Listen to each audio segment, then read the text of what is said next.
नमस्कार. या व्हिडिओमध्ये आपण दशांश संख्या मुलांना ते कसे शिकवायचे आणि मुले ते कसे शिकतात याबद्दल जाणून घेऊया. चला पाहूया. आदर्शपणे दशांश संख्या इयत्ता चौथी आणि इयत्ता पाचवी मध्ये शिकवली जाते. इयत्ता चौथी आणि पाचवीसाठी एन-सी-आर-टीने सुचवलेल्या दशांश संख्यांवरील घटक खालीलप्रमाणे आहेत.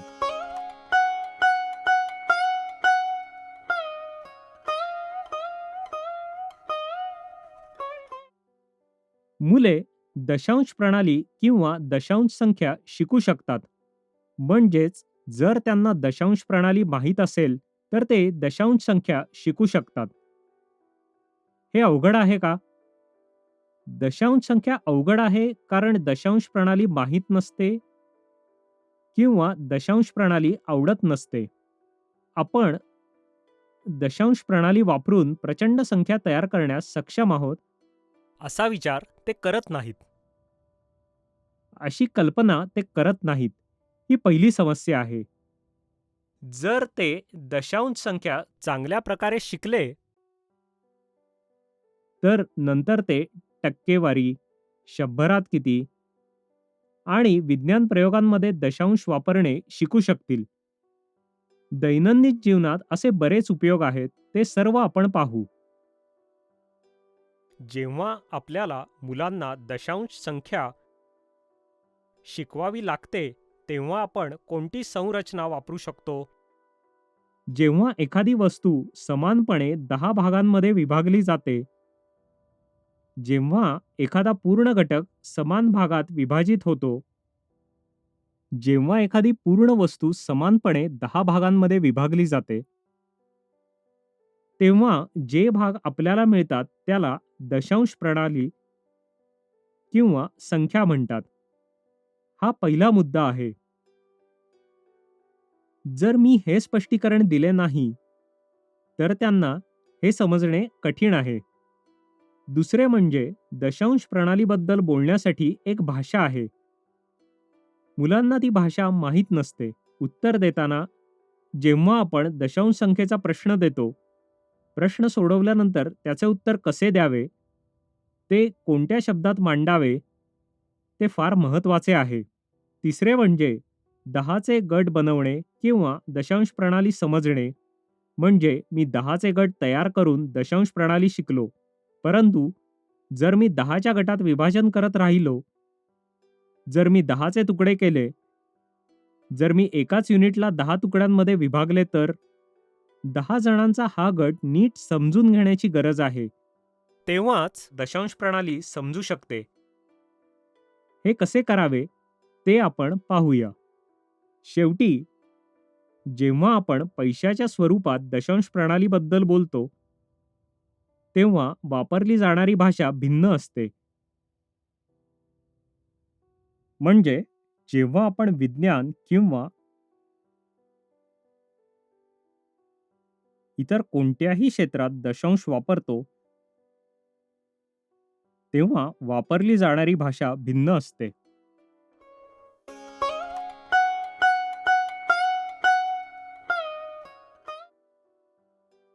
आता अध्यापनासाठी ही दिशा वापरून आपण कोणत्या प्रकारे दशांश प्रणाली शिकवू शकतो आणि यासाठी आपण कोणते टी-एल-एम वापरू शकतो ते आपण पाहू.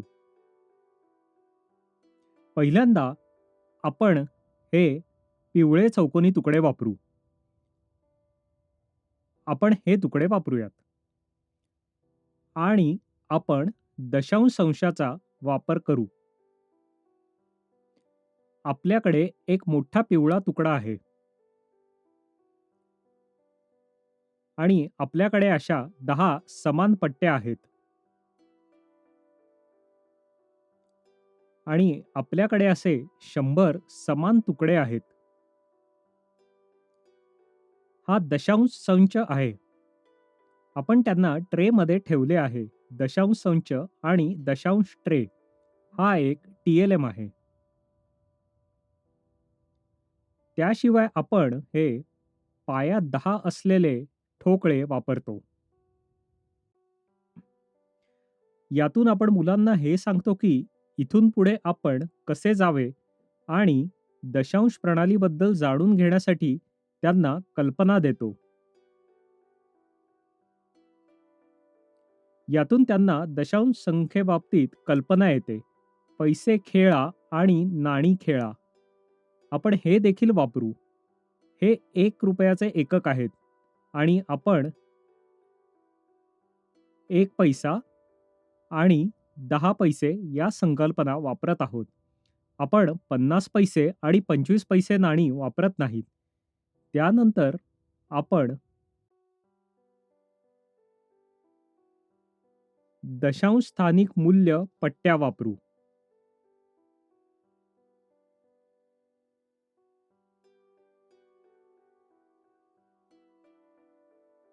या शतक आणि दशक स्थानाच्या पट्ट्या आहेत. आपण या देखील वापरू.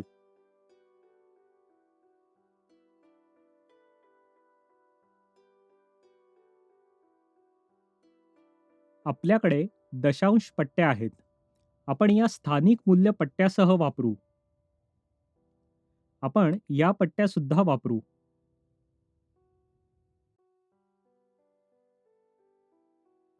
10, 100 आणि 1000 आणि एकक. ही काही महत्त्वपूर्ण TLM साधने आहेत, ज्यांचा वापर दशांश प्रणाली अध्यापनात होतो. ही सर्व TLM साधने स्थानिक किंमत सारणीवर किंवा स्थानिक किंमत चटईवर वापरली जातात. त्यावर आपण त्यांचा वापर करतो.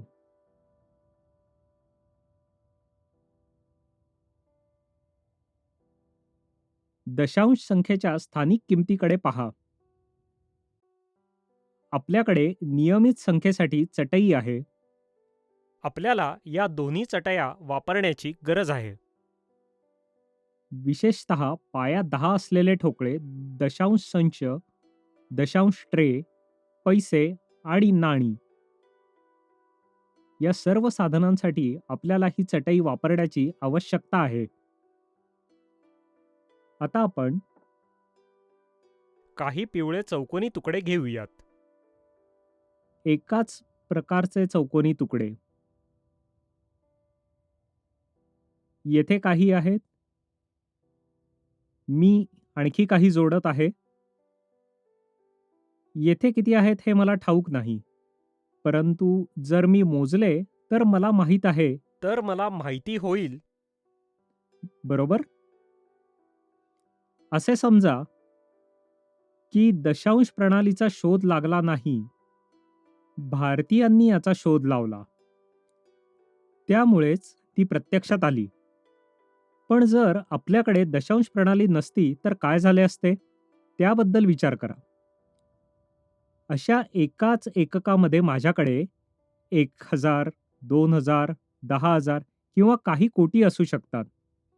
पण मोजणीसाठी माझ्याकडे फक्त एकेरी आहेत. अजून काही नाही.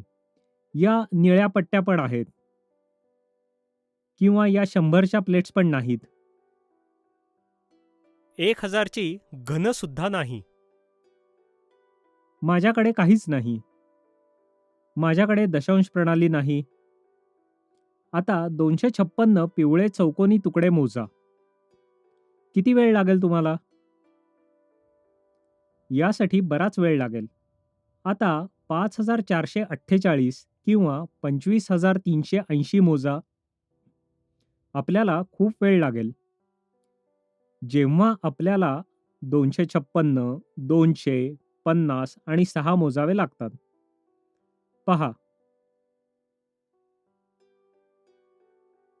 किती वेगाने मी मोजू शकतो. बरोबर. दशांश प्रणाली मुलांना आवडेल का? जर आपण त्याचे एक उदाहरण दिले, जर आपल्याला दशांश प्रणाली आवडत असेल, जेव्हा त्यामुळे गणना करणे सोपे होत असेल, तर दशांश संख्या कशी दिसेल? ही उत्सुकता आपल्याला त्यांच्यात निर्माण करायची आहे. चला एक प्रश्न घेऊ. हे एक उदाहरण आहे. माझ्या 4 मित्रांनी मला काही पैसे दिले आणि मला चॉकलेट खरेदी करण्यास सांगितले. सर्व पैसे खर्च करून चॉकलेट घ्यायचे. मी दुकानात गेलो आणि विकत घेतले. दुकानदाराने मला खूप चॉकलेट्स दिले. 6, 7, 8, 9, 10, 11, 12, 13 चॉकलेट्स. 1, 2, 3, 4, 5, 6, 7, 8, 9, 10, 11, 12, 13, 13. मी परत आलो आणि मला ते 4 मित्रांमध्ये वाटायचे होते. मी चॉकलेटसाठी माझे पैसे दिले नाहीत. माझ्या मित्रांनी पैसे दिले. मला चॉकलेट्स द्यायचे होते. माझे मित्र वाट पाहत होते, की मी परत येईल आणि त्यांना चॉकलेट्स देईन. चला मग, प्रत्येकाला किती मिळतील ते पाहूया. सर्वांनी समान पैसे दिले असल्याने मला ते समान भागात वितरित करावे लागतील. मी समान भाग करण्याचा प्रयत्न करेन. प्रत्येकाला 1 मिळाली. सर्वांनी समान पैसे दिल्यामुळे मी त्यांना समान भागात वितरित करणार आहे. प्रत्येकाला किती मिळतील ते पाहूया. सर्वांना प्रत्येकी 3 मिळाली आणि 1 बाकी आहे. मी म्हणालो, "पहा, मी तुमच्यासाठी चॉकलेट्स आणले आहे. मी ते खाऊ का?" ते म्हणतात, "हे पहा, तुला त्यासाठी पैसे दिले नाहीत. हे आमचे आहे आणि म्हणून तुला ते आम्हाला द्यावे लागेल." तर मी आता काय करावे? चॉकलेट 1 आहे आणि लोक 4 आहेत. आता कसे तरी मी ते कापणार आहे. मला एक लहान चाकू घ्यावा लागेल आणि मी ते कापेन. मी मला वाटणाऱ्या कोणत्याही प्रकारे कट करू शकतो का? जर 4 ऐवजी 5 लोक असते, तर मला 5 तुकडे करावे लागले असते. 6 तुकडे जर 6 जण असते. जर तुकडे अनियमित झाले असते, तर कधी कोणी विचारेल की त्याच्यासाठी जास्त का आणि माझ्यासाठी कमी का? आपल्याकडे ती सुद्धा परिस्थिती आहे.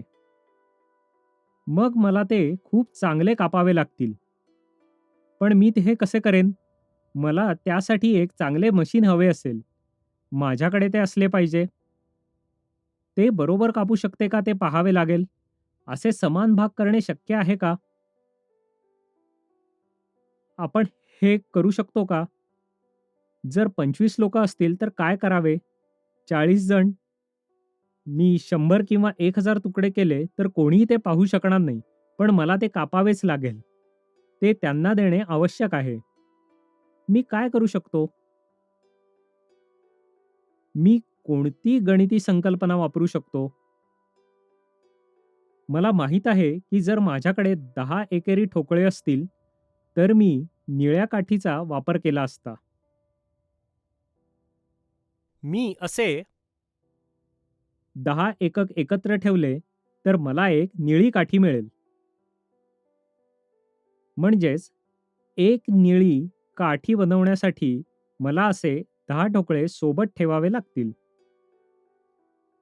हे मी आधीच शिकलो आहे. मी जे शिकलो त्याचा उपयोग करू शकतो की नाही हे मला पाहायचे आहे.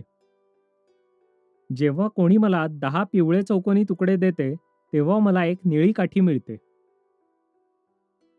त्याचप्रमाणे जर माझ्याकडे अशा 10 निळ्या काठ्या असतील, तर मला एक हिरव्या रंगाची प्लेट मिळते. त्यात अशा 10 निळ्या काठ्या आहेत.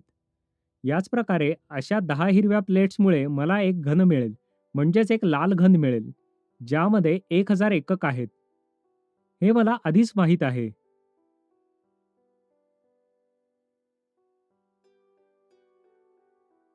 ज्याप्रमाणे आपण 100 पासून 1000 ते 10,000 पर्यंत 10चे गट बनवतो, आपण ते एका विशिष्ट पद्धतीने करतो. आपल्याला दशांश प्रणाली आधीच माहीत आहे.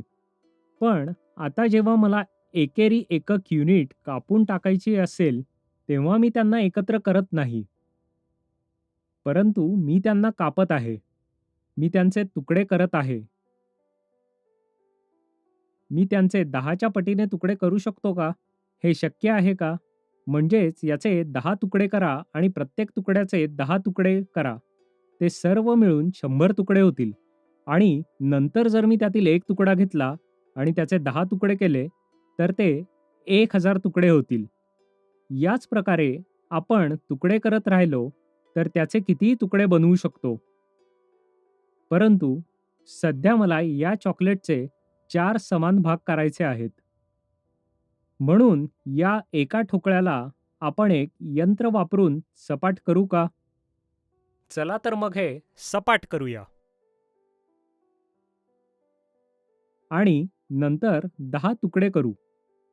कारण याचे 10 तुकडे पाहण्यासाठी तुकडे पाहायला आपण हे सपाट आणि मोठे करूया. एका चौकोनी चपातीसारखे मी हे यंत्राने सपाट करतो. मी हे यंत्राने सपाट केले आहे. ते आता सपाट आहे. आता हे असे दिसते. हे समान एकक असे दिसते आणि मी त्याचे 10 तुकडे करू शकतो. मला या एककाचे 10 समान तुकडे करायचे आहेत. कारण तेही खूप लहान दिसतील म्हणून मी ते मोठे केले. मी आता त्याचे 10 तुकडे केले. मी जर यांना 10 भागात कापले तर मला या काठ्या मिळतील. 1, 2, 3, 4, 5, 6, 7, 8, 9, 10. तर 10 समान तुकडे. आता हा 13वा तुकडा 10 तुकड्यांमध्ये विभाजित केला गेला आहे. तो सपाट केला आणि त्याचे 10 समान भाग केले. मी हे थोडे दूर ठेवतो. परंतु प्रत्यक्षात ते तेथे आहे. मी हे सर्व 4 जणांमध्ये वितरित करू शकतो का? मी प्रत्येकाला 2 देईन कारण मला माहीत आहे की माझ्याकडे अधिक आहेत. येथे 10 आहेत. मी त्या एका तुकड्याचे 10 तुकडे बनविले आणि आता आणखी 2 तुकडे शिल्लक आहेत.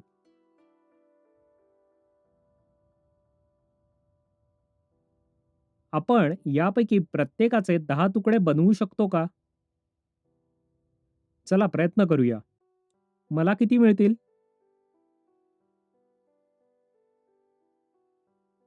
यासाठी 10. 1, 2, 3, 4, 10 आणि यासाठी 10. 1, 2, 3, 7, 8, 9, 10. म्हणजेच मी 2 तुकड्यांचे समान 20 तुकडे केले आहेत. या 10च्या 2 गटांचे मी पुन्हा वितरण करतो. मी प्रत्येकी 3 देण्याचा प्रयत्न करतो.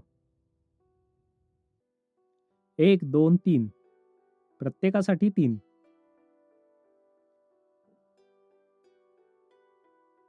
आपण आणखी किती देऊ शकतो? चला प्रत्येकाला आणखी 1 देऊ. मी ते दिले. प्रत्येकाला किती मिळाले? प्रत्येकाला 3 चॉकलेट्स मिळाल्या. 3 पूर्ण चॉकलेट्स त्यांना मिळाले. नंतर चौथे चॉकलेट ते कुणाला मिळेल याबाबत आपल्याला शंका होती. प्रत्येकाने समान पैसे दिले असल्याने मला ते समान वाटून द्यावे लागणार होते. त्यामुळे आपल्याला काय करावे लागले? चौथ्या चॉकलेटचे तुकडे करावे लागले आणि ते 4 जणांमध्ये समान वितरित करावे लागले. आपण ते कसे वितरित केले? ते चॉकलेट अशा प्रकारच्या पट्ट्यांमध्ये सपाट केले गेले. पहिल्यांदा ते चौथे चॉकलेट पट्ट्यांमध्ये कापले आणि त्यातून अशा 2 पट्ट्या मिळाल्या. त्या प्रत्येक पट्ट्यांमधून आपण असे 10 तुकडे बनवू शकलो. जेव्हा आपण असे 10 तुकडे बनवले, तेव्हा त्यांना प्रत्येकी 5 तुकडे मिळाले. म्हणजेच आपण त्या एका चॉकलेटचे 100 तुकडे केले आणि प्रत्येकाला 25 तुकडे मिळाले. अशा प्रकारे आपण समान वितरण केले. त्या चौथ्या चॉकलेटचे आपण 100 तुकडे केले आणि त्यामुळे सर्वांना चॉकलेटचे समान विभाजन झाले.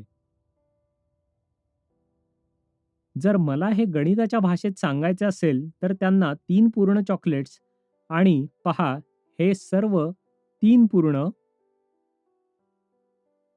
आणि त्यानंतर एक बिंदू ठेवाल. आपल्याला एक बिंदू ठेवावा लागेल आणि 2, 5 ठेवले. आपण 2 आणि 5 का म्हणतो आणि 25 का नाही? कारण 25 हे पूर्ण भरलेले आहे. हे अशा प्रकारे आपण दाखवतो. 2 निळ्या काठ्या आणि 5 एकेरी ठोकळ्यांनी, पण हे 25 नाही. हा या एककाचा तुकडा आहे. म्हणून हे 3 आणि बिंदू आहे. आणि हे 10 पैकी 2 आहे. हे 2 काय आहे? 10 तुकड्यांपैकी 2 तुकडे आहेत. हे 100 पैकी 5 आहे. म्हणजेच हे 100 मधून 25 आहे. हे 10 पैकी 2 आहे आणि हे 100 पैकी 5 आहे. यालाच 3.2 पूर्णांक 5 म्हणतात. अशा प्रकारे दशांश प्रणाली वितरणाद्वारे शिकवली जाऊ शकते. हे 4 मित्र विचार करू शकतात. बरोबर. आपल्याकडे 3 चॉकलेट्स आहेत. चौथे चॉकलेट इतके मोठे आहे, की ते आपल्यास आधी मिळालेल्या चॉकलेटपेक्षा मोठे आहे. ते असा विचार करू शकतात. हो ना? आपण तपशीलवार वर्णन केले आहे. आपण एका चॉकलेटचे एकक सपाट करून ते मोठे केले आणि समान तुकडे केले आणि हे असे दर्शविले, कारण ते फारच लहान झाले असते. केवळ ते दृश्यमान करण्यासाठी आपण ते मोठे केले. म्हणजेच खरे तर एककापेक्षा लहान आहे. विद्यार्थ्यांनी हा विचार केला पाहिजे, अन्यथा ते काय विचार करतील? दशांश संख्या एका एककापेक्षा मोठी आहे. आपण एखादी छोटी वस्तू दर्शवू शकत नाही, म्हणून आपण ती मोठी करून दाखवली.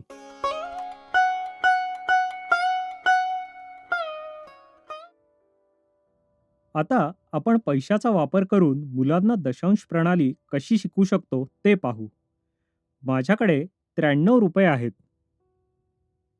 मला 93 रुपये मिळाले. 1, 2, 3, 4, 5, 6, 7, 8, 9 आणि 1, 2, 3 रुपये. मला हे 93 रुपये 4 लोकांमध्ये विभाजित करायचे आहेत. आता हे 93 रुपये कसे विभाजित करायचे ते आपण पाहूया.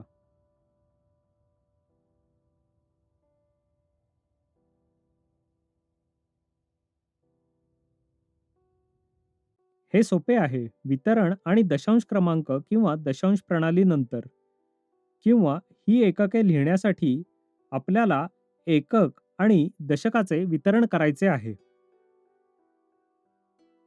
आणि नंतर आपण 1 दशांश आणि 100 दशांश पाहतो. एकदा आपले वितरण झाले, आपल्याला ते स्थानिक मूल्य चटईवर लिहायचे आहे. ते आपण नंतर पाहूया.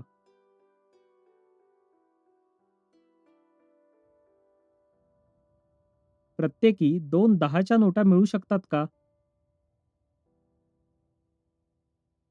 एक बाकी आहे आणि 3 एकेरी रुपये 1 रुपये. मी हे घेऊन बँकेत गेलो तर बँक मला किती देईल? बँकेमधून 1, 2, 3, 4, 5, 6, 7, 8, 9, 10. 10च्या एका नोटेसाठी मला 10 रुपयांच्या 10 नोटा मिळाल्या. माझ्याकडे आधीच 93 मधून 3 शिल्लक आहेत, म्हणून माझ्याकडे 13 रुपये आहेत. मी ते समान वितरण करतो. मी प्रत्येकी 2 देईन. प्रत्येकी 2 दिले.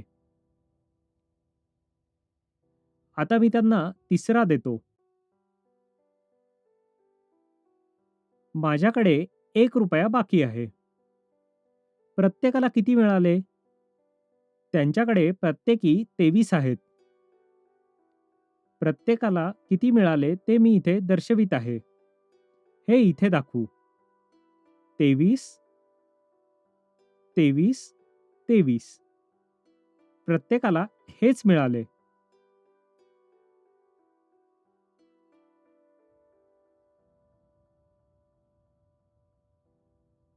आता मला ₹1 वितरण करायचे आहे. हे इथे शेवटचे स्थान आहे. आपण या ठिकाणाहून काय करू शकतो? जेव्हा मी ती बँकेत नेतो, तेव्हा आपल्याला सुट्टे मिळतात. हे आपण पैसा या संकल्पनेत पाहिले आहे. जर मी ₹1 दिला, तर मला किती पैसे मिळतील? आपल्याला किती 10 पैसे मिळतात आणि किती 1 पैसे? एका रुपयात किती पैसे असतात? 10. 10 पैसे किंवा 100 1 पैसे. जर आपल्याकडे 100 पैसे असतील, तर आपल्याकडे ₹1 आहे किंवा जर आपल्याकडे 10 पैसे असतील, तर आपल्याला ₹1 मिळेल.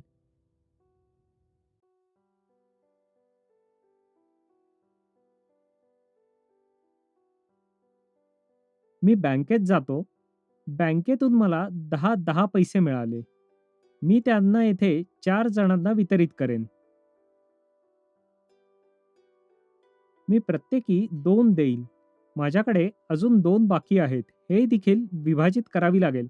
मी ते पुन्हा बँकेत देईन. बँक मला काय देईल?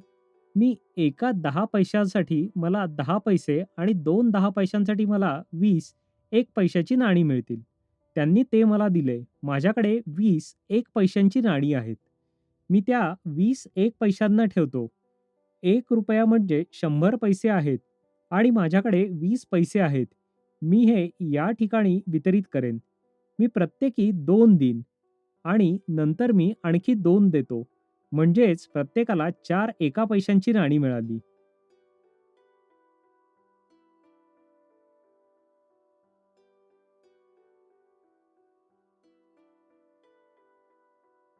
माझ्याकडे अजून 4 एका पैशांची नाणी आहेत.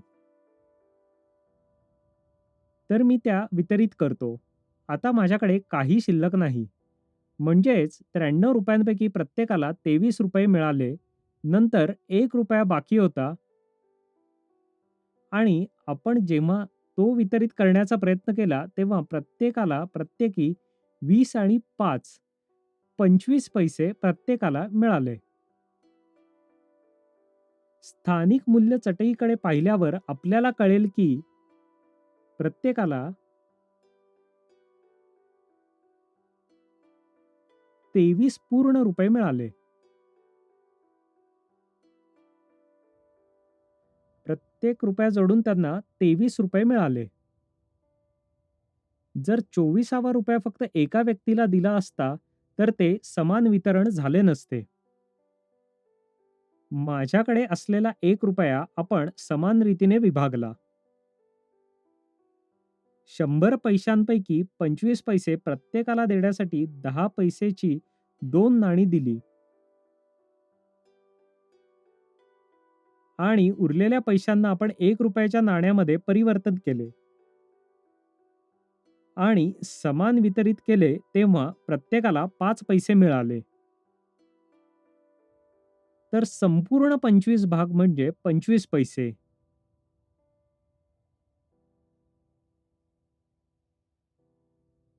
23.25 अशा प्रकारे आपण 23.25 दर्शवितो. हे 23.25 म्हणून नाही, तर ₹23 आणि 25 पैसे म्हणून व्यक्त केले जाते. जर हे विज्ञानशास्त्राचे मोजमाप असेल, तर आपण 23.25 असे म्हणतो. चला अजून एक प्रश्न घेऊ. तो कसा सोडवायचा ते पाहू. मला ₹51 5 जणांमध्ये वितरित करायचे आहेत. 51 हे पाया 10च्या ठोकळ्यामध्ये आहे. 5 निळ्या काड्या आणि 1 एकेरी हे आपणास 5 लोकांमध्ये वितरित करायचे आहे. हे अगदी सोपे आहे.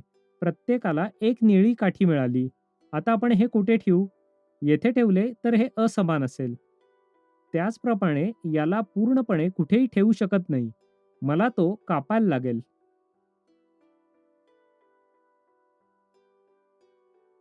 आपण तो कापण्यासाठी काय करावे?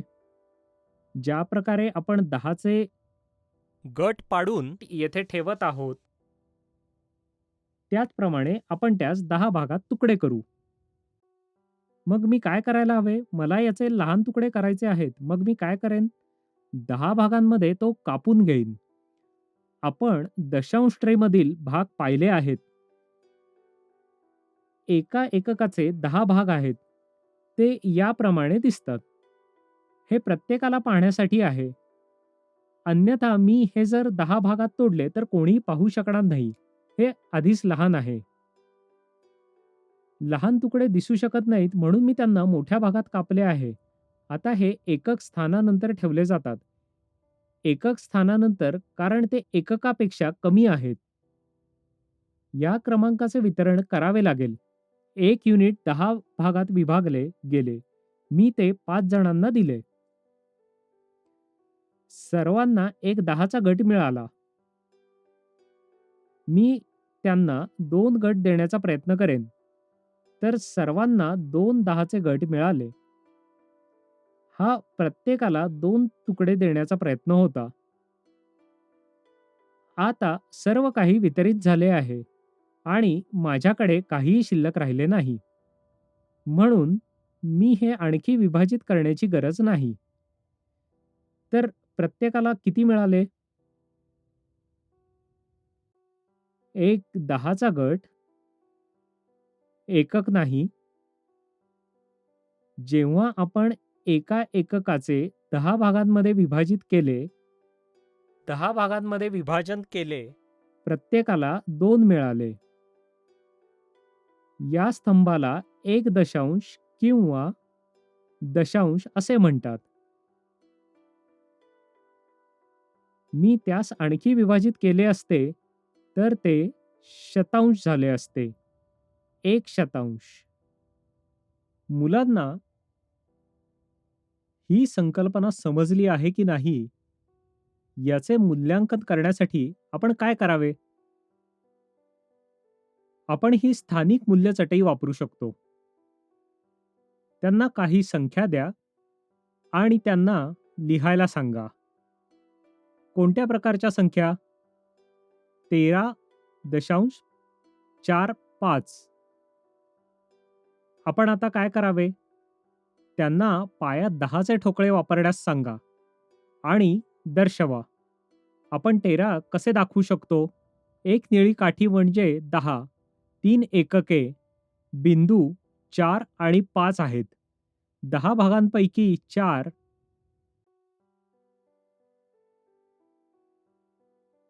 1, 2, 3, 4 आणि 100 पैकी 5 म्हणजेच 1, 2, 3, 4, 5. आणखीन एक संख्या 2.40. आपण हे कसे दाखवू शकतो? 2 दशांश म्हणजेच 2 एकक आणि 10 पैकी 4 आहेत. हे 2 एकक दशांश 40. त्याचप्रमाणे 18.08 आपण हे कसे दाखवू शकतो? आपल्याला 18 कसे मिळतील? एक निळी काठी आणि 8 एकक यापैकी 8. 18 दशांश येथे 0 आहे. येथे आपल्याला काही ठेवायची गरज नाही. ते 8 आहे. म्हणजेच हे 100 पैकी 8 आहे. 8 तर 18.08 अशा प्रकारे आपण त्यांना भिन्न संख्या देऊन त्यांना स्थान मूल्य चटईवर क्रमांक कसे लिहावे हे समजावून सांगू शकतो. पायात 10 घटक किंवा खेळातील पैसे वापरू शकतो. मी हीच संख्या परत लिहितो. 18 1 2 3 4 5 6 7 8 18 ₹18 आणि किती पैसे? 8 एका पैशाची नाणी म्हणजेच 8 पैसे.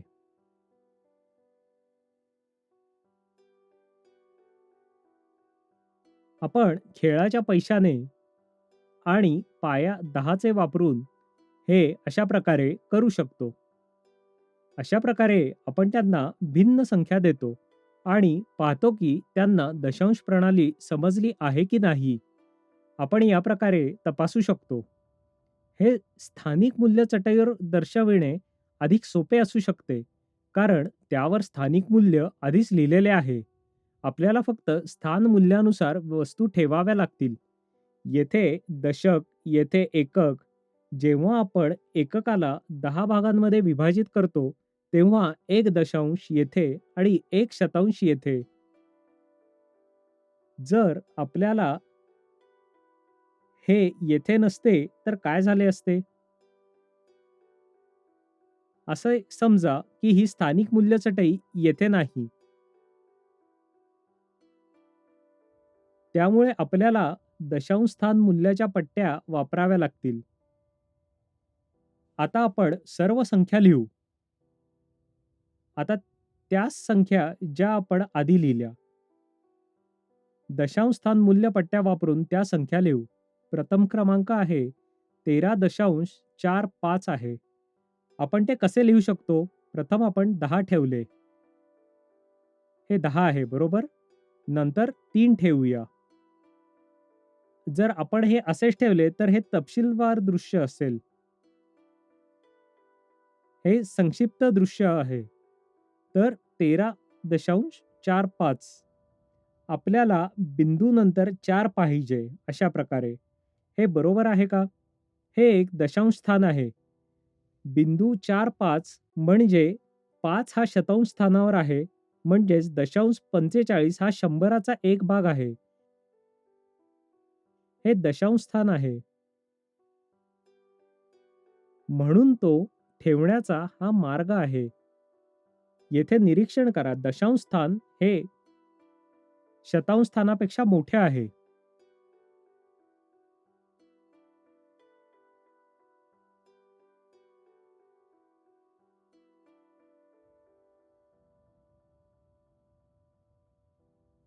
जसे जसे आपण 10, 100, 1000 प्रमाणे आणखी भाग बनवतो, तसे संख्या कमी होत जात आहे. म्हणून आपण 13.45 हे अशा प्रकारे ठेवतो. हे 0.5 आहे. म्हणजे 100 पैकी 5 भाग. बिंदू 4 म्हणजे 10 पैकी 4 आहे. 13.45 येथे स्थानिक मूल्य लिहिलेले नाही. आपल्याला त्या स्थानिक मूल्याबद्दल विचार करणे आणि स्पष्ट करणे आवश्यक आहे. स्थानिक मूल्याबद्दलचे प्रश्न सोडवण्यासाठी हे आपल्या डोक्यामध्ये स्पष्ट असले पाहिजे. आणखी एक संख्या आहे 18.07 आहे. आपण ते कसे करू शकतो? एक 10 आणि 8. आता 10 किंवा 10वा किंवा दशांश. त्या ठिकाणी काय आहे? 18.07 म्हणून त्या स्थानावर काहीही नाही. आपण काहीही नाही हे कसे दर्शवू शकतो? आम्हाला 0 आणि 7 माहीत आहेत. ते इथे आहे. 7 ने व्यापलेले ठिकाण हे शतांश आहे. आपल्याकडे 100 पैकी 7 आहेत. हे एक दशांश आहे जे 0 आहे. काहीही नसताना आपल्याला ते लिहिण्याची गरज आहे. आपण ते लिहावे का? आपण अशा प्रकारे दशक स्थान लिहू शकतो.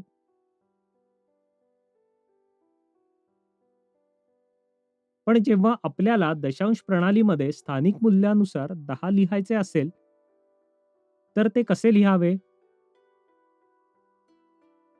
अशा प्रकारे आपण ते लिहावे.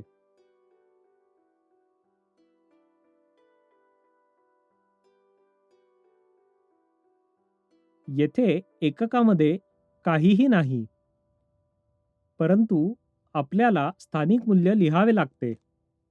त्याचप्रमाणे जर आपण असे 18 लिहितो, तर आपल्याला दशांश स्थानाचे 0 लिहिणे आवश्यक आहे. म्हणजेच त्या स्थानामध्ये कोणतीही संख्या नाही, परंतु ते स्थान अस्तित्वात आहे. म्हणूनच आपण दशांश स्थानावर 0 ठेवतो. याच प्रकारे शेवटी 10.20 आपण ते कसे दर्शवू शकतो? ही एक मनोरंजक संख्या आहे, कारण त्यास 2 स्थानांवर 0 आहे. 10.20 आता कसे लिहायचे ते आपल्याला माहीत आहे. जर आपण हे 10 लिहिले तर हे पुरेसे आहे का? कारण हे दशकाचे स्थान आहे. एकक कुठे आहे? आपण हे असेच दाखवितो. आपल्याला माहीत आहे की पिवळा रंग हे एककाचे स्थान दाखवतो. गणिताच्या पेटीमध्ये पिवळा रंग एकक स्थान दाखवितो आणि निळा रंग दशक स्थान दाखवतो. 10.20 आता आपल्याला माहित आहे की 2 दशांश स्थानी आहे. बिंदू 2 हा एक दशांश आहे. 2 शून्य म्हणजे शतांशाच्या स्थानावर 0 आहे. म्हणूनच 2.0 शतांशाचे हे स्थान आहे. जर मला ते तपशीलवार लिहायचे असेल, तर ते मी कसे लिहू शकतो? 10 अधिक 0 यामध्ये 0 जोडा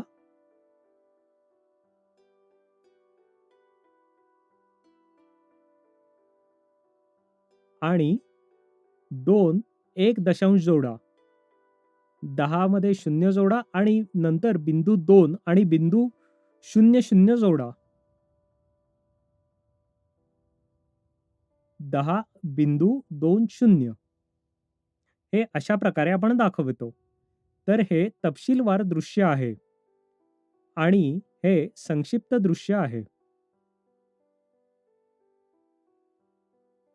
तर अशा प्रकारे आपण स्थानिक मूल्य चटई किंवा स्थानिक मूल्य किमतीच्या पट्ट्या अशी भिन्न TLM साधने वापरून मुलांना दशांश प्रणाली शिकवू शकतो.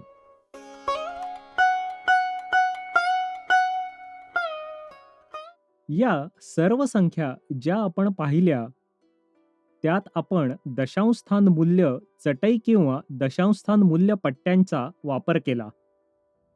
या प्रतिनिधित्वाच्या टप्प्यात त्या संख्या एका चौकोनी रेषेच्या वहीमध्ये कशा प्रकारे मांडायच्या ते आपण पाहू. ही चौरस असलेली रेखांकित वही आहे. चौरस असलेल्या रेखांकित वहीमध्ये 9 खोल्यांचे वर्ग कसे काढायचे ते आपल्याला माहीत आहे. आता दशांश संख्येपर्यंत ते कसे वाढवता येईल ते पाहू. चला तर मग पाहूया. आता 13.45 हा आपला पहिला क्रमांक आहे.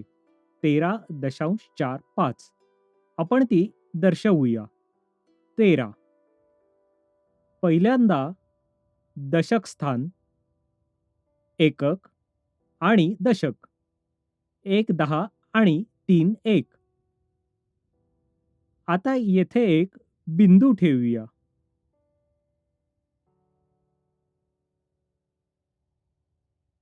आपण आता एकक स्थानापेक्षा कमी मूल्य असलेल्या स्थानी जात आहोत. स्थानिक मूल्य चटईमध्ये आपण काय पाहिले? या जागेला काय म्हणतात? एक दशांश किंवा 10 पैकी 1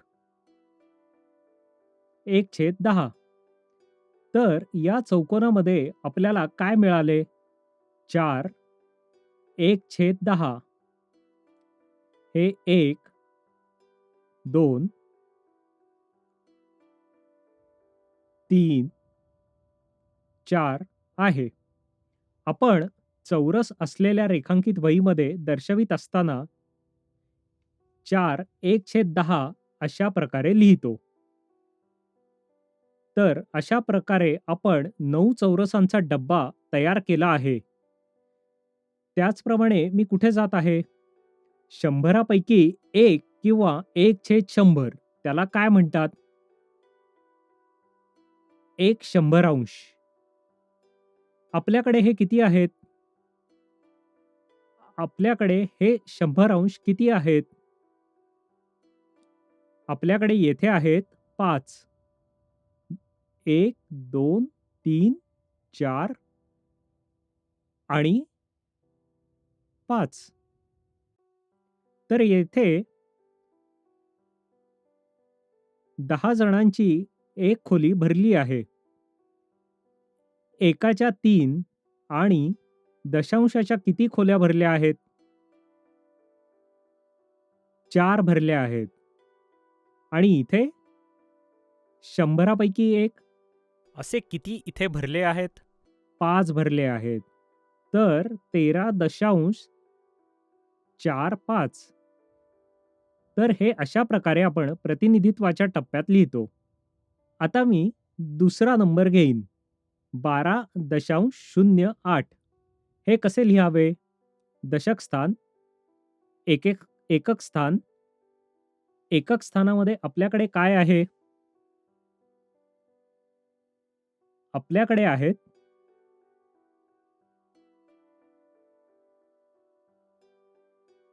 2 एकक आणि 1 दशक. आता हे 12 आहे. आता आपल्याकडे आहे 0.08. आता आपण दशांश आणि शतांश चिन्हांकित करूया. ही दोन्ही पदे आपण कशी दाखवू? मी ती पदे येथे लिहीन. हे 1/100 आहे आणि हे 1/10 आहे. मी काय लिहावे?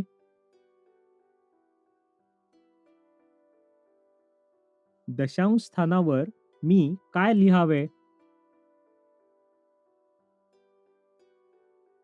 12.08 दशांश स्थानावर काय आहे? काही नाही. तर 0. मग आपल्याकडे येथे 8 आहे.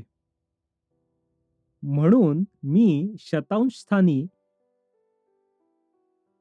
1/100 हे 8 वेळा लिहावे. मग मला 12.08 मिळेल. येथे 1 हा दशक स्थानी आहे. 2 हा एकक स्थानी आहे. दशांश स्थानी काहीही नाही. आणि 8 हा शतांश स्थानी आहे. अशा प्रकारे आपण 12.08 लिहू शकतो. तिसरी संख्या ती काय असेल? तुम्हाला माहिती आहे का? 10.20 ही संख्या आहे. हे खूप सोपे आहे. पहिल्यांदा ते 10 आहे. आपण 10 कसे लिहू?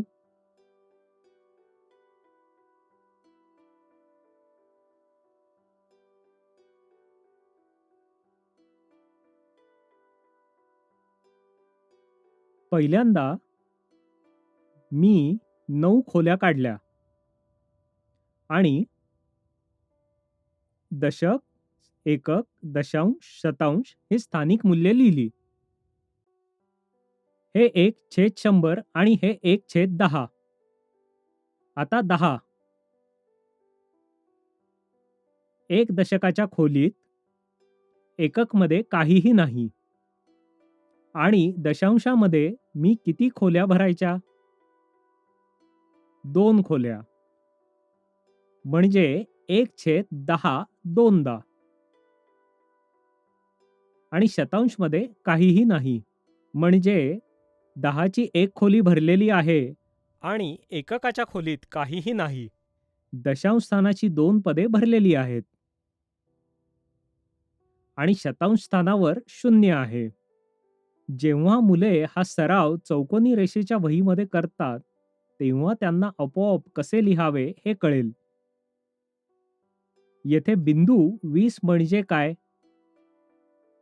किंवा येथे 45 म्हणजे काय? म्हणजे ते किती एक दशांश आणि किती शतांश उपलब्ध आहेत हे सांगतात. हे अगदी स्पष्ट असले पाहिजे. इथे काय झाले आहे? एक प्रकारे मी जर 13 ची शस्त्रक्रिया केली, मी त्याला उघडले, त्याच्या आत काय आहे? जर मी बिंदू 4-5 उघडला, तर त्यात काय आहे? हे पाहणे आपल्यासाठी सोपे होते. यामुळे मुलांना 13.45 चे अमूर्त लेखन समजेल. ते कसे तयार केले गेले. जेव्हा आपण आत पाहतो, तेव्हा ते असे दिसते. यामुळे हे येथे स्पष्ट होते.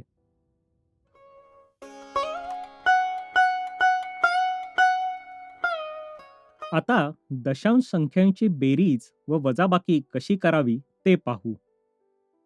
हे आपण कसे करू शकतो?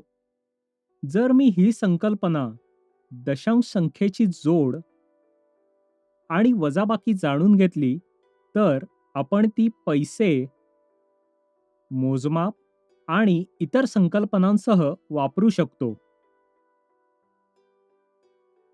चला एक प्रश्न पाहूया. 14.36 यामध्ये 7.65 जोडूया. आपल्याला हे जोडावे लागेल. कसे जोडायचे ते पाहूया.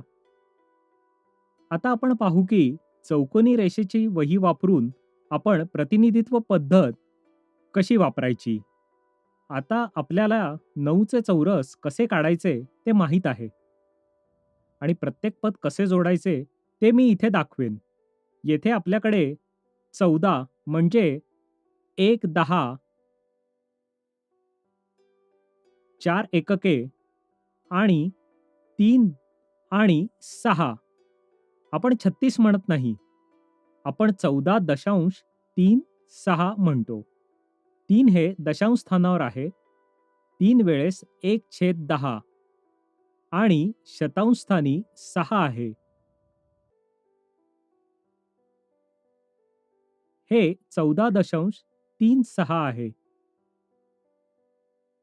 पुढील क्रमांक 7.65 आहे. 7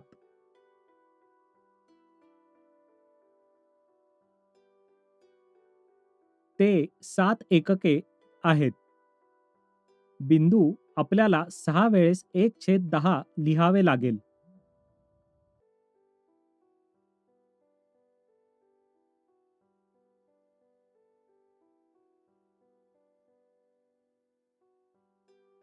आणि दशांश स्थानी आपल्याला हे 6 वेळेस लिहावे लागेल. आणि 0.65 म्हणजे 5 हा शतांश स्थानी आहे, म्हणून तो आपल्याला 5 वेळा लिहावा लागेल.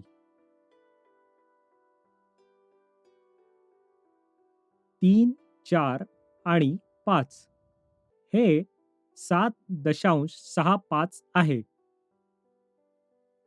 आता आपल्याला या दोन्ही संख्यांची बेरीज करायची आहे. 14.36 आणि 7.65.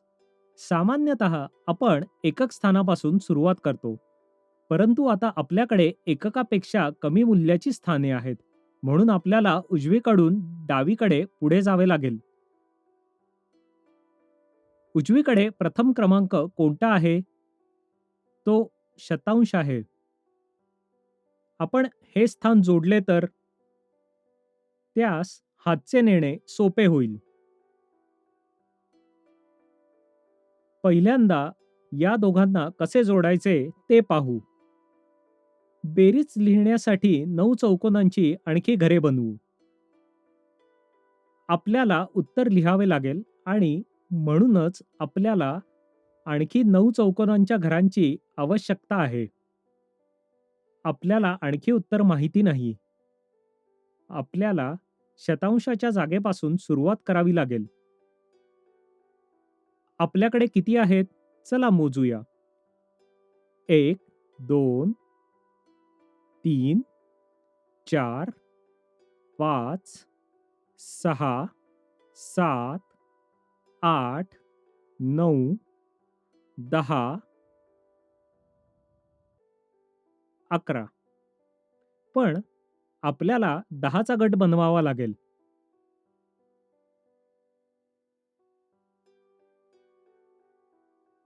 आपल्याकडे येथे फक्त 9 चौकोन आहेत.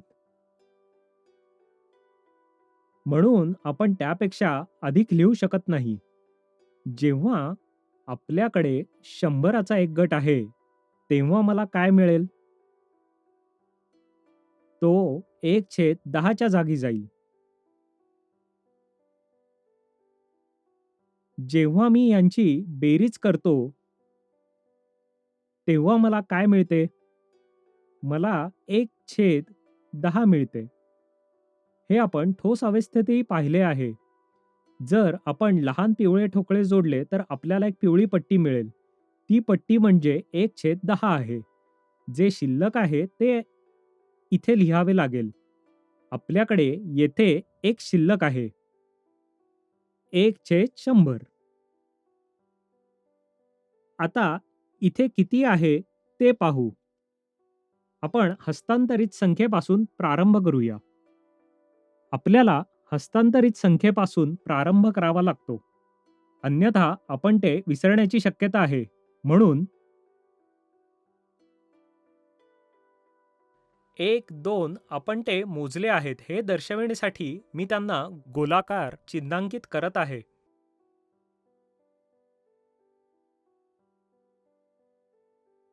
नाहीतर मोजताना आपण ते विसरण्याची शक्यता आहे. 3, 4, 5, 6, 7, 8, 9, 10. आपण या बॉक्समध्ये 10 लिहू शकत नाही. परंतु जेव्हा आपल्याकडे 10 असतील तेव्हा काय करावे हे आम्हाला माहीत आहे.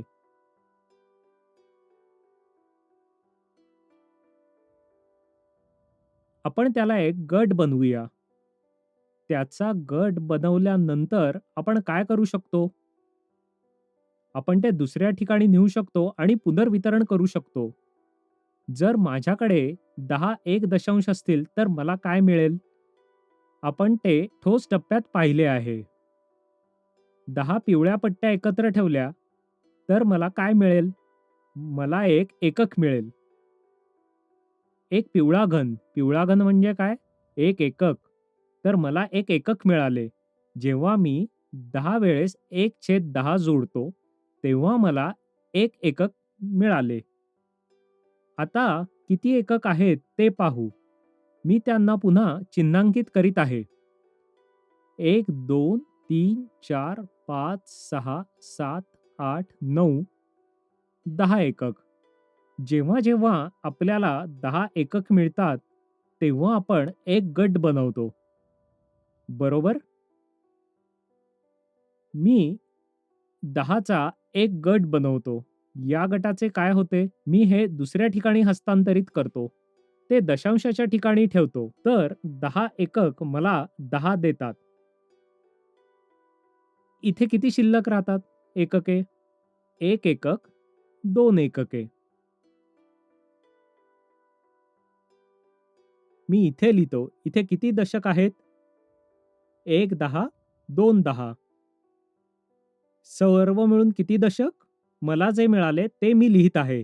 या चौरसामध्ये आपल्याकडे 2 आहे आणि एकक चौरसामध्ये आपल्याकडे 2 आहे. बिंदू या चौरसामध्ये काहीही नाही आणि इथे एक चौरस आहे. याचा अर्थ जर मी हे 2 जोडले तर काय होते? जर मी हाच प्रश्न अमूर्त टप्प्यात केला तर 6/100 आणि 5/100 500 येथे 6 आणि येथे 5 आहे. छेद 100. मला 11/100 मिळतात. येथे आपण 11 लिहू शकत नाही कारण जास्तीत जास्त 9 लिहू शकतो आणि कमीत कमी 0. जेव्हा मी 6 आणि 5 जोडतो, तेव्हा मला 11/100 मिळतात. मग मी काय करावे? मी 10चा गट तयार करतो आणि तो डावीकडे घेऊन आणि येथे 11 मधील 1 लिहितो. 1/100.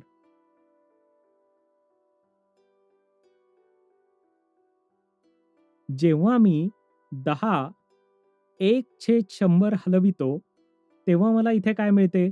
मला 1/10 मिळते. आपण म्हणतो की आपण 1 हातचे घेतले आहे, परंतु प्रत्यक्षात 10 शतांश हे 1/10 झाले आहेत. मी ते इथे लिहितो. माझ्याकडे 1 1/10 आहे.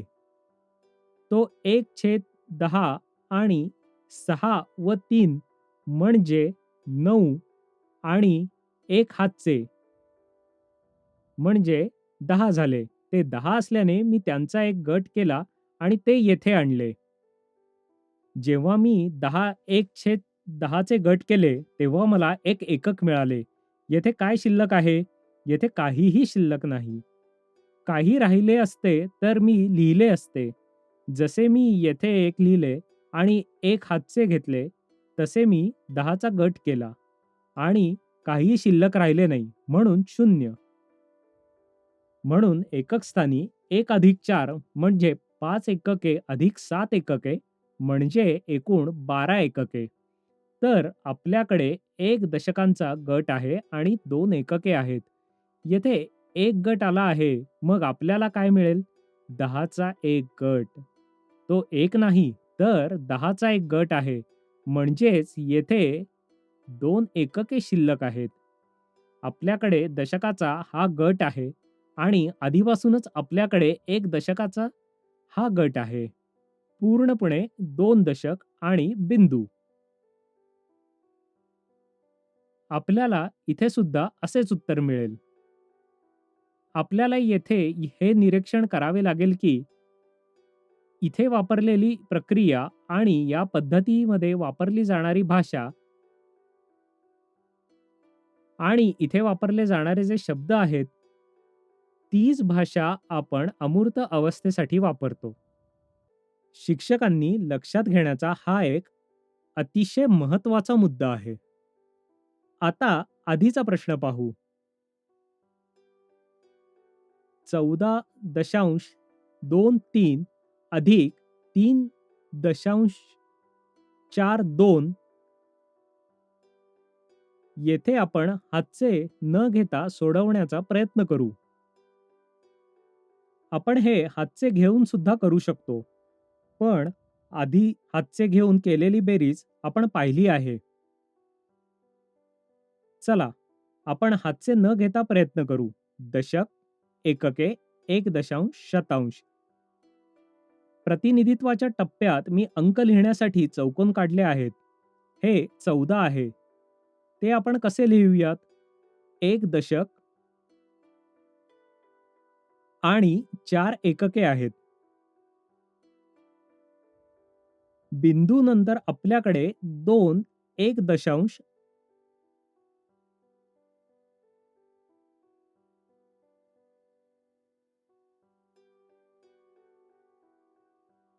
आणि 3 1 शतांश आहेत.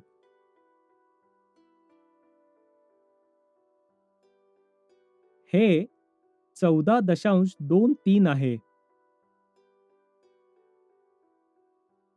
मी प्रथम हे स्थानिक मूल्य खोलीत लिहिले आहे. दुसरी संख्या आहे 3.42 आणि तेथे एकक स्थानामध्ये 3 आहेत. तर दशांश स्थानामध्ये 4 आहेत आणि येथे 2 1 शतांश आहेत. अशा प्रकारे 2 खोल्या भरल्या आहेत. आता मला त्यांना जोडावे लागेल. आपल्याला बेरीज माहिती आहे आणि त्यानुसार आपल्याला प्रत्येकी 2 स्थाने जोडावी लागतात. जर आपल्याकडे दशांश बिंदू नसता, तर आपण एकक स्थानापासून सुरुवात केली असती.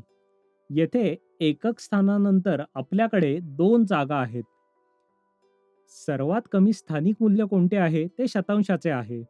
मला शतांशापासून सुरुवात करावी लागेल.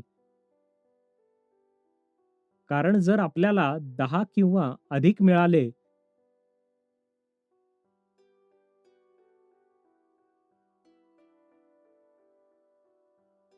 तर आपल्याला पुनर्वितरण करावे लागतात.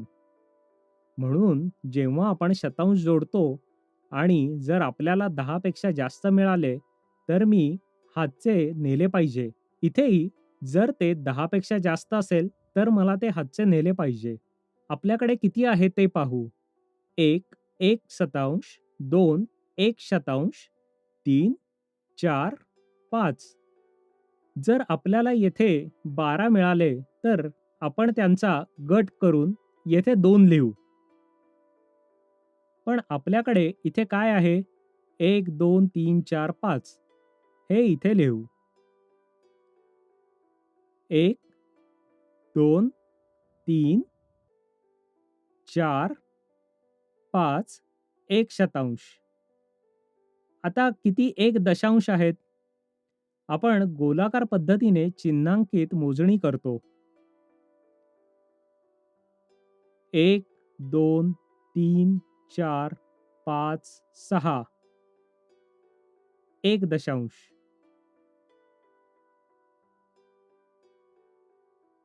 1, 2, 3, 4, 5, 6. पुन्हा जर आपल्याकडे येथे 10 पेक्षा जास्त असतील, तर आपल्याला 1 ते हातचे एककामध्ये नेणे आवश्यक होते. आपल्याला पुन्हा गट तयार करावे लागले असते. पण आता आपल्याकडे 10 पेक्षा जास्त नाही. आपल्याकडे 6 1 दशांश आहे. आता किती एकके आहेत ते पाहू. 1, 2, 3, 4, 5, 6 आणि 7. 1, 2, 3, 4, 5, 6, 7. येथे देखील आपल्याला हातचे नेण्याची गरज नाही आणि दशकात आपल्याकडे 1 10 आहेत. तर किती डबे भरले आहेत? चला, किती डबे भरले आहेत ते पाहूया. दशक स्थानाचा 1 डबा, एकक स्थानामधील 60 डबे, दशांश स्थानामध्ये किती आहेत? 1, 2, 3, 4, 5, 6 आणि 1/100 मध्ये 1, 2, 3, 4, 5 डबे. तर या प्रतिनिधित्वाच्या टप्प्यात आपल्याला मिळालेले उत्तर 17.65 आहे. आपण ते 65 म्हणून वाचू नये. ते 17.65 आहे. जर आपण हे अमूर्त अवस्थेत केले तर काय करावे? 3 1/100 आणि 2 1/100 म्हणजे 5 1/100, 4 1 दशांश आणि 2 1 दशांश म्हणजे 6 1 दशांश होतात. 3 एकके आणि 4 एकके मिळून 7 एकके होतील. 1 10 हातचे काही नाही. 17.65.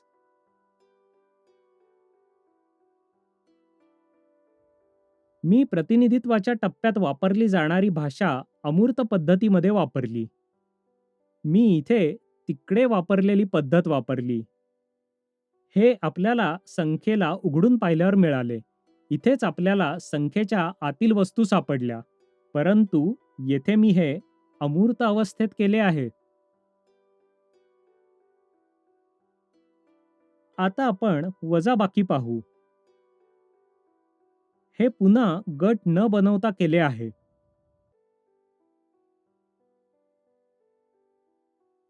एक प्रश्न, तुम्ही मला एक देऊ शकता. 23.54 वजा 12.31. आता हे सोडवू. शतांश, एक दशांश, एकके, दशके. ही संख्या आहे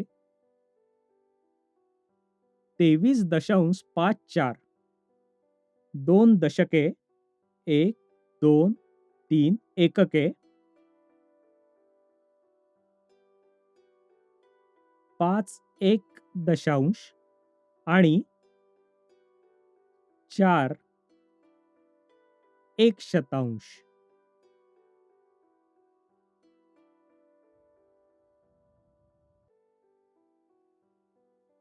मी ही ओळ रिकामी ठेवली आहे.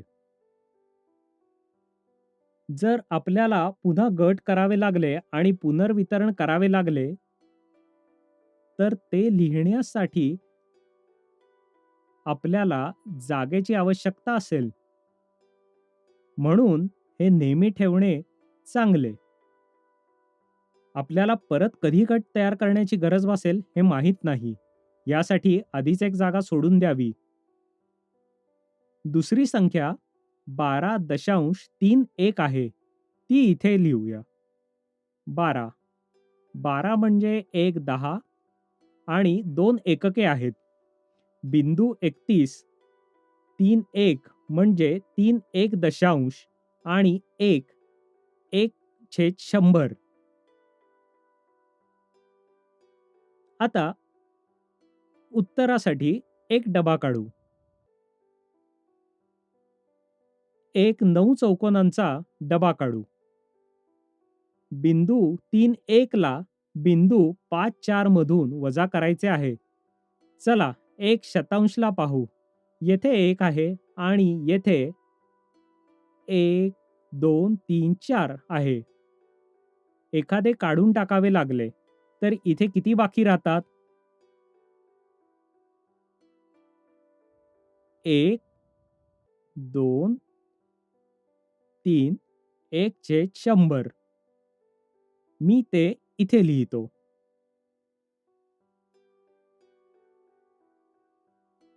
मी ते इथे लिहिले आहे. किती एक दशांश काढून टाकावे लागतील? 3. किती मधून? 5 मधून. जर दशांश स्थानी फक्त 2 असते तर काय केले असते? मग मला एककामधून एक उसने घ्यावे लागले असते आणि पुन्हा वितरण करावे लागले असते. बरोबर? ती शक्यता इथे नाही. त्याची गरज येथे नाही. 5 मधून 3 वजा करा. 1 2 3 गेले. आपण दशांश आणि शतांश देखील केले आहेत. 3 वजा केल्यानंतर किती बाकी आहेत? 1 2 बाकी आहेत. 1 1/10 2 1/10. त्याचप्रमाणे किती एकके आहेत? आपल्याला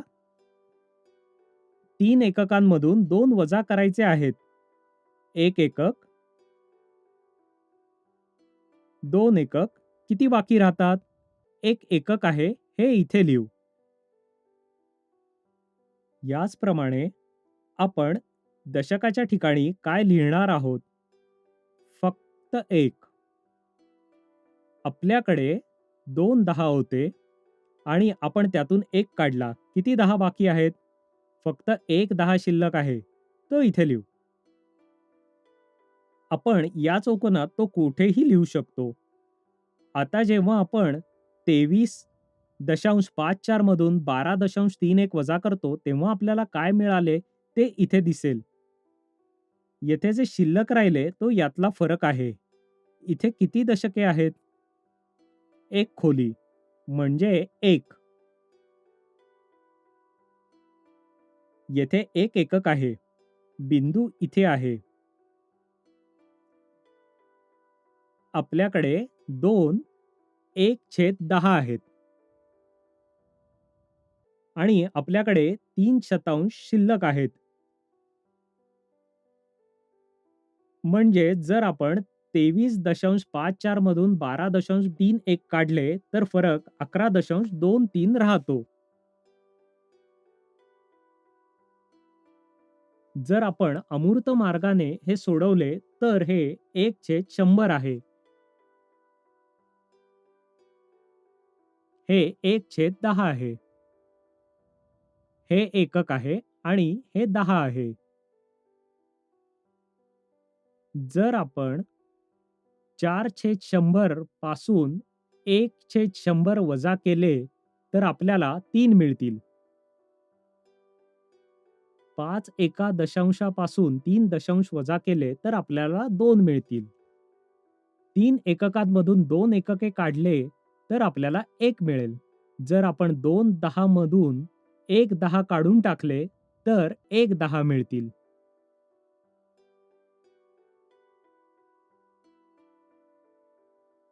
तर उत्तर 11.23 आहे. आपल्याला प्रतिनिधित्व टप्प्यात जशी भाषा वापरली तशीच इथे वापरण्याची आवश्यकता आहे. तर आपण येथे दशांश संख्यांची बेरीज व वजाबाकी पाहिली आहे. त्या कशा प्रकारे करायच्या हे आपण पाहिले.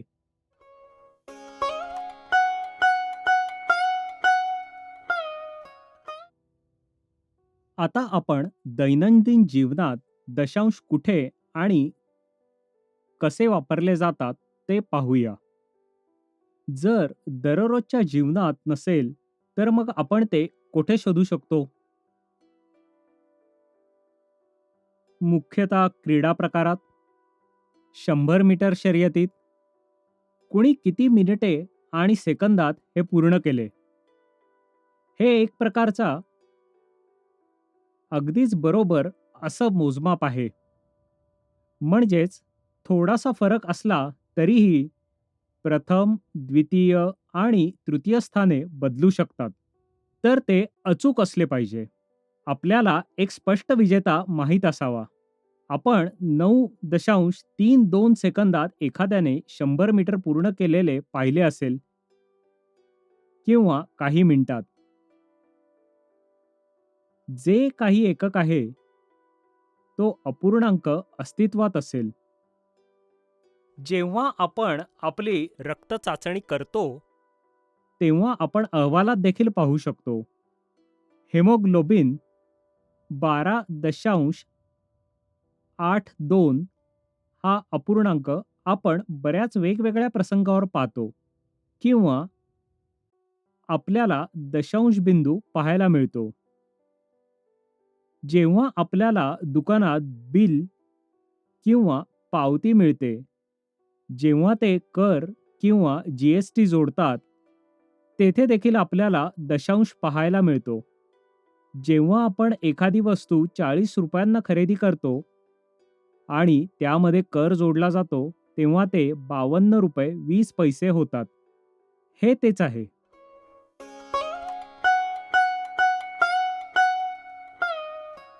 याच प्रकारे विज्ञान आणि वाणिज्य क्षेत्रात तुम्ही जर एखादा रुपया घेतला आणि एका अमेरिकन डॉलरसाठी विनिमय दर मिळवण्याचा प्रयत्न केलात, तर आपल्याला रूपांतर दर मिळतो. तिथेही तुम्हाला दशांश बिंदू दिसेल. अपूर्णांक हा सर्वत्र दिसतो. आपण दशांश संख्यांचा वापर पाहू शकतो. किंवा जर आपण पेट्रोल भरण्यासाठी पेट्रोल पंपावर आपली दुचाकी किंवा कार किंवा ट्रॅक्टर घेऊन गेलो, तर तिथेही तुम्हाला दशांश संख्या दिसतील. ते प्रत्येक लिटर पेट्रोलच्या किमती लिहितात. 74.56 किंवा 74 रुपये आणि 56 पैसे अशा प्रकारे ते किंमत लिहितात. केवळ पेट्रोलची किंमतच नाही, तर एखाद्या वस्तूची लांबी, रुंदी, आकार, वजन दर्शविण्यासाठी सर्वत्र दशांश संख्या वापरली जाते. आता आपण अपूर्णांक आणि दशांश प्रणाली यामधील फरक पाहू. आपल्या दैनंदिन जीवनात आपण दोन्ही वापरतो. अपूर्णांकात आपण एखाद्या वस्तूचे कितीही तुकडे करू शकतो. समान आकाराचे. एक वस्तू समान भागात कापली जाते. तसेच आपण एका पूर्ण वस्तूचे खूप समान तुकडे करू शकतो किंवा वस्तूंचा समूह देखील वेगवेगळ्या अपूर्णांकात विभाजित करू शकतो. पण दशांश प्रणालीमध्ये आपण प्रत्येक वस्तू केवळ 10 भागांमध्ये कापू शकतो. दशांश स्थानासाठी आपण केवळ 10वा भाग देऊ शकतो. शतांशासाठी मी 10 भागात कापेन आणि जर मी शतांश 10 भागात कापला तर तो एक सहस्त्रांश होईल. म्हणून आपल्याला अपूर्णांक आणि दशांश प्रणाली दरम्यानचा दुवा माहीत असणे आवश्यक आहे. जेव्हा आपल्याला दशांश प्रणाली समजते तेव्हा आपण टक्केवारीची संकल्पना देखील समजू शकतो.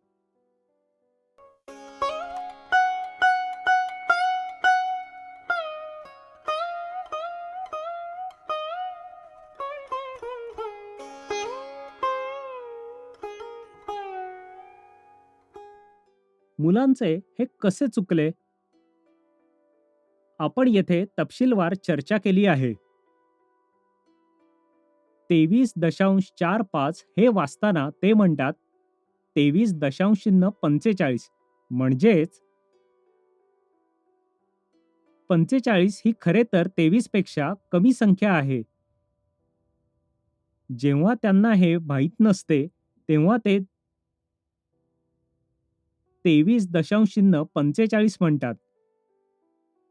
ते 45 असे म्हणायला हवे.